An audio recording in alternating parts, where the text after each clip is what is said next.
राज्याचा माजी गृहमंत्री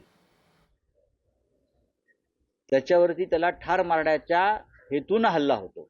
आता निवडणूक काळामध्ये राज्याच्या प्रशासनाची सर्व सूत्र ही निवडणूक आयोगाकडे असतात। तरीही गृहमंत्र्याचा हुकूम चालतो।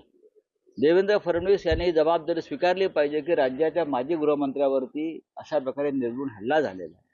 उद्याच्या निवडणुका सकाळपासून ज्या होणार आहेत त्याच्यामुळे आम्हाला चिंता वाटते की आज रात्रीपर्यंत विरोधी पक्षाच्या किती कार्यकर्त्यांना धमक्या येतील। राज्याचा माजी गृहमंत्री त्याच्यावरती त्याला ठार मारण्याच्या हेतून हल्ला होतो।